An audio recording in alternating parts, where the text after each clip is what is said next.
This is Faux-Authentic History.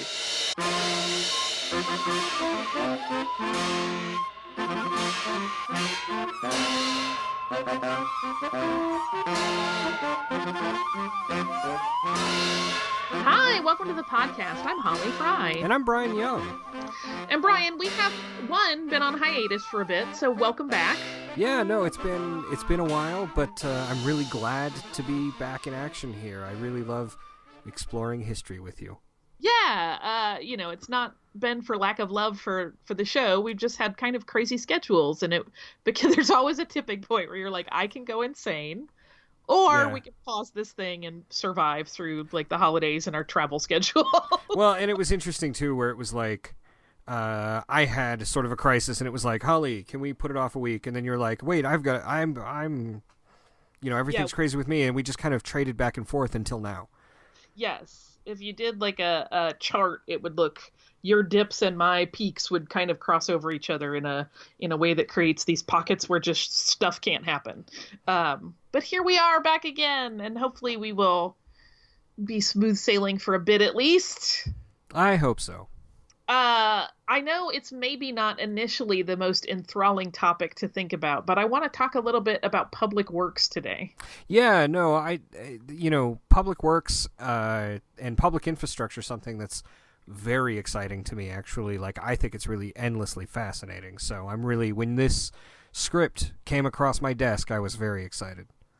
Yeah, and the public works project we're talking about today is a very unique one, and it is quite interesting in how it played out. So the town of Springfield has a long and storied history, and for some reason, what should be a fairly unremarkable medium-sized town, just like thousands of others in the United States, has a surprising number of odd, unexplainable, and just fantastic and weird things happen there. One of the most embarrassing moments in the history of the town of Springfield was the citizens' collective decision to build a monorail that they didn't really need. And it may seem hard to understand how the events surrounding the monorail played out the way they did, so we're breaking down the historical event by looking at the key players involved, the small opposition to the idea, and how manipulation played a part in what turned out to be a colossal waste of money. Yeah, just a huge money pit. So Springfield found itself with a large lump sum of money, and they needed to decide how best to use it. And if you are wondering how the city government came into $3 million suddenly, we got to back up a little bit and talk about the EPA. That's the Environmental Protection Agency. As many history buffs know, Springfield was home to a large nuclear power plant, and in many ways the town's entire economy was centered around it. The plant employed a lot of people, and it was owned and run by the richest man in town, Charles Montgomery Burns. And Mr. Burns was long known for his seedy practices and what I will call his moral flexibility when it came to flouting regulations and rules in favor of saving money to line his own pockets. And unfortunately, that flexibility included how they handled nuclear waste. That seems pretty, like, seedy practices, moral flexibility, that's like any fabulously wealthy person. Usually, yes. Yeah. I'm sure there's exceptions to that rule, but I just can't think of any. For some time, Mr. Burns had been dumping waste in elementary school playgrounds, a practice managed by his right-hand man, Waylon Smithers. But Mr. Burns was growing concerned that people might be suspicious about their playground dumping, as a number of the town's children had begun losing their hair. And that was why Burns and Smithers conspired to start dumping the plant's waste instead in a local park. And that was actually how they got caught. Because Springfield's education system, we should point out, was bumbling enough that they probably could have continued to endanger children without getting caught for quite some time. But the dumping in the park was noticed by Boy Scouts, actually. They had seen Smithers and Burns shoving barrels of toxic waste into hollow trees, and it was causing the trees and wildlife to mutate. The Boy Scouts called the Environmental Protection Agency, and soon the EPA's Agent Malone was on the scene to make arrests. And Mr. Burns was put on trial, and because of the particularly heinous and reckless nature of his crime, which endangered the entire population, he was treated as a dangerous criminal. It seems that despite being deeply involved in the crime, Waylon Smithers was not charged. Burns was found guilty, and instead of jail time, he was fined $3 million, which he paid the city immediately. And that is how the town of Springfield got the capital to fund a major public works project. The next step was an effort to democratically decide what to do with all that money. So a town meeting was called so that everyone's ideas for improving Springfield could be heard, and then there would be a vote to determine the final decision. There were plenty of areas of Springfield's infrastructure and government that needed and deserved attention at this point. The school system, as we mentioned a moment ago, was not exactly at the top of its game. A woman named Maud Flanders suggested that the local fire department, which was fighting, among other things, an ongoing blaze that it had been fighting for a very long time, could actually just use that money to hire more people. And a convenience store owner put forth the idea that the police could hire more men, as he had been the victim of multiple robbings and was shot on numerous occasions. All very worthy places to put money. There was even a suggestion that the money be reinvested back into the nuclear plant, the waste from which had started the whole discussion in the first place. But that idea was put forth by none other than Charles Montgomery Burns himself, though he feigned to be a regular citizen named Snrub. Mr. Smithers backed up Snrub's idea, but when the crowd turned on them immediately, the two made a hasty retreat through an opening in the roof using a grappling gun. As only a ridiculously wealthy person would. Like, who else can afford a grappling gun for such a absurdity? Yet could not afford a better disguise than the one he put together. Or perhaps was not interested in a better one. A private citizen named Marjorie Bouvier Simpson made an impassioned appeal to fix the town's main street.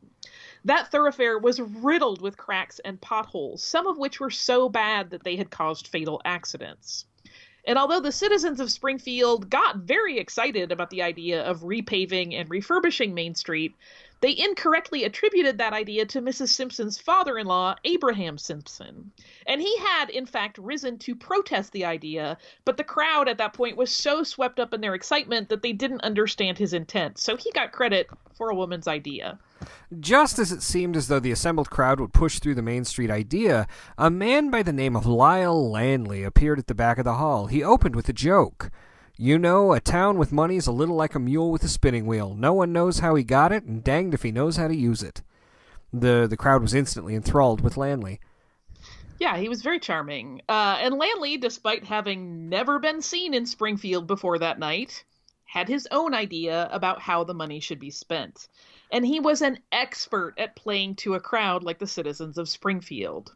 Before he even told them what he had in mind, he hinted that he should probably just bring his idea to their neighboring rival town of Shelbyville. But when pressed by the mayor, Joseph Fitzgerald O'Malley Fitzpatrick O'Donnell the Edge Quimby, who was also known as Diamond Joe, Lanley revealed a detailed scale model of Springfield with a futuristic monorail line running a loop around the town. Lanley then began to list the other towns he'd sold monorail systems to, including Ogdenville, Brockway, and North Haverbrook. The crowd hadn't even finished gasping when Lyle Lanley broke into song, crooning excitedly about the monorail. He even took questions as he sang, assuring the audience that the monorail would be quiet, would have safe, non-bending track, and that it would bring jobs to the community. By the time Lanley had finished his song, everyone in town was singing along. The monorail man had convinced them all, with the exception of Mrs. Simpson, who still wanted Main Street's serious problems to be addressed. It's interesting to me that he didn't advocate, form-based zoning in song.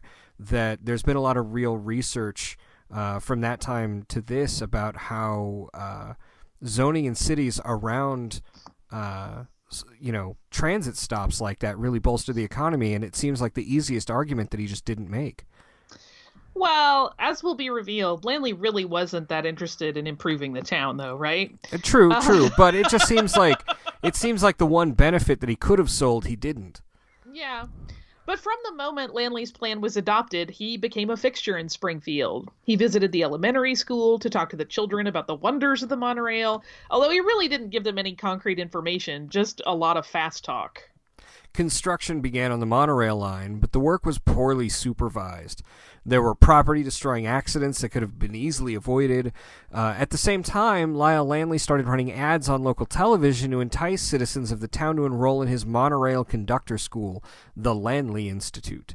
In a move that strained the family, Mrs. Simpson's husband, Homer, decided that he wanted to be a conductor. He'd already had a long-term job at the nuclear power plant, but was adamant that he'd always wanted to be a monorail conductor.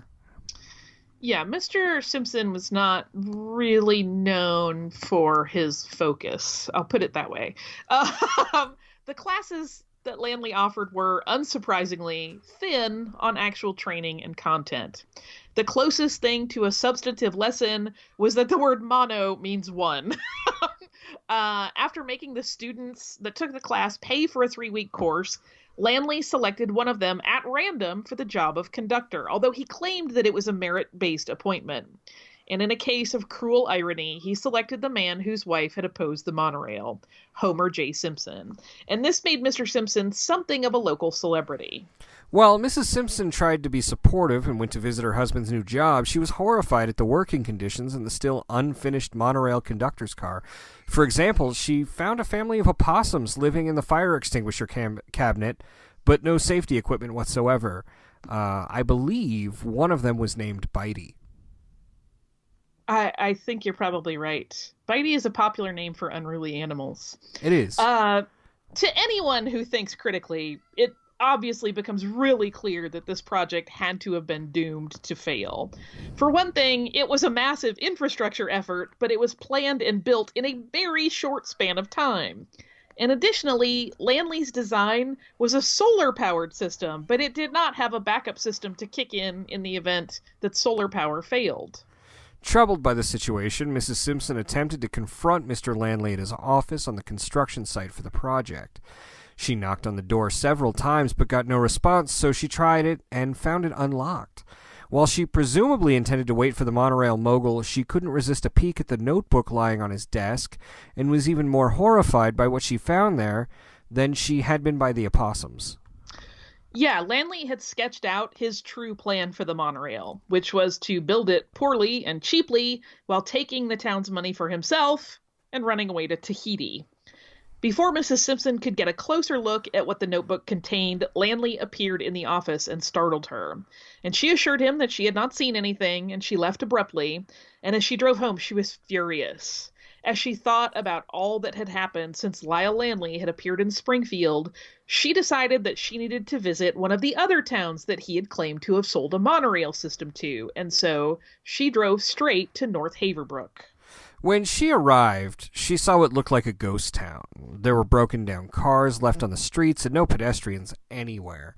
When she stopped at a counter-service cafe to ask about the town's monorail, the woman behind the counter frantically told her that they never had a monorail, even though there was signage that indicated otherwise.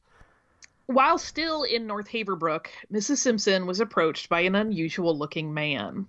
He had wild hair and a grizzled countenance, and initially was a little bit scary. She found him frightening, but then he introduced himself as scientist Sebastian Cobb, and he told her that he had worked as an employee of Lyle Landley. He built the monorail that North Haverbrook seemed so eager to forget. And what he told her next confirmed her worst fears. Landley had purposely built a subpar transit system. Wiring and brakes, for example, were not up to code. Cobb then showed Mrs. Simpson the remnants of North Haverbrook's monorail. It had clearly had a catastrophic failure, and the train still hung half off the broken track. One of its cars had broken free and crashed into the ground below in a crumpled mess of metal and glass. He also told her that he hoped Springfield's conductor was very good at his job. Of course, she knew her husband, who'd been named conductor, was poorly trained at best and had no real experience. The fanfare and ceremony leading up to the maiden voyage of the Springfield Monorail was already underway as Mrs. Simpson learned this news, so she quickly drove back home with Sebastian Cobb in the car with her. The event itself was attended by high-profile entertainers, including comedian Herschel Krustofsky, known to his fans by his stage name Krusty the Clown, and legendary actor Leonard Nimoy. As all eyes were on the new train and Simpson and Cobb were racing towards Springfield, Lyle Landley was making a hasty retreat out of town, claiming that he had a plane to catch. The Springfield Monorail's first passengers climbed aboard, and conductor Homer Simpson prepared to take them on the 1-minute loop around town. Immediately after the ride began, there were system failures. Parts of the machinery just fell apart. Belts broke, electrical systems overloaded in a hail of sparks. But the train did begin its course, so the passengers on board initially had no idea that they were riding in a death trap. Mrs. Simpson and the scientist arrived on the scene, and all she could do was watch, knowing her husband and son were in the conductor's car in grave danger. When a critical part of the engine ruptured, the train lurched forward with terrifying speed, achieving a velocity of an estimated 180 miles per hour. Conductor Simpson was initially thrown back as the train sped up, but he managed to get back to the console and pull the brake lever. It did not work. As this emergency progressed, Mayor Quimby and Chief of Police Clancy Wiggum got into an argument over who held authority in such a situation, and they became so embroiled in their disagreement that the town was left with no leadership. It just so happened that the maiden voyage of the Springfield Monorail was scheduled on a day when there was also a complete solar eclipse, and the timing worked out so that the eclipse took place while the train was whipping around the town's loop of track. So for the brief period that the sun was blacked out, it looked as though the crisis might be averted, but as soon as the eclipse shifted and the sun was visible again, the train once again lurched forward and could not be stopped, even in the face of that cosmic ballet. As Conductor Simpson and his son were making peace with the idea that their lives were ending, Mrs. Simpson managed to reach them on the monorail's communication system, and she put scientist Sebastian Cobb on the line. And he told Mr. Simpson that if he could just find something that would serve as an anchor, they might be able to stop the train.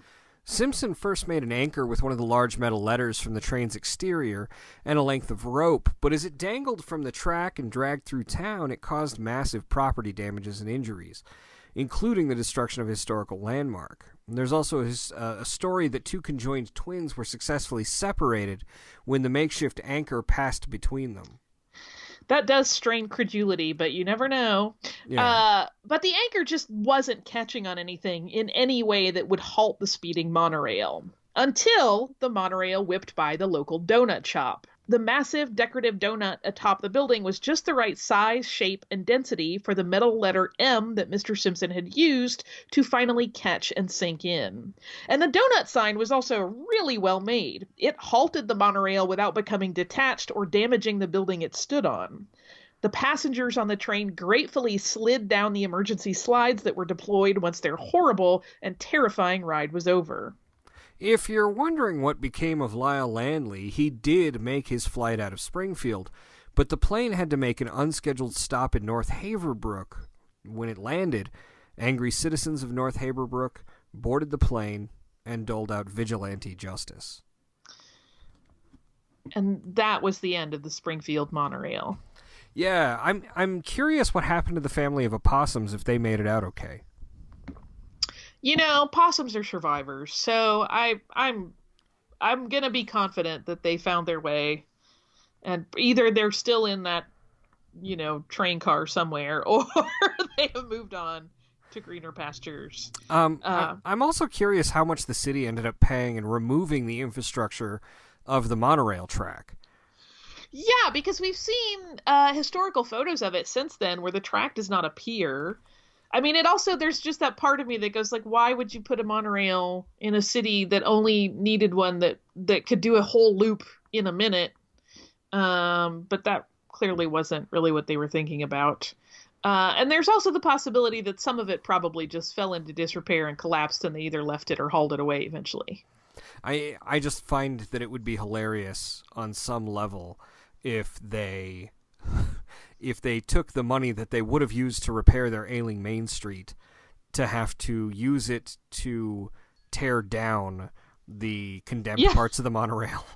Yeah, I mean, they threw away basically $3 million. It could have really improved the town, but that is why it was a good lesson in mob behavior.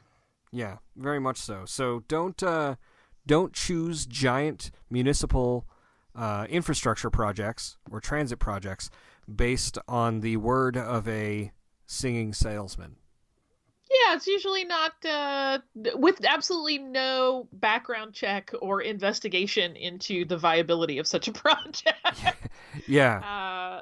Hopefully most towns would take those due diligence steps, but yeah, I wonder if the award of that contract was in some violation of laws or another, because I imagine they'd have to put the bidding out for a request for proposal.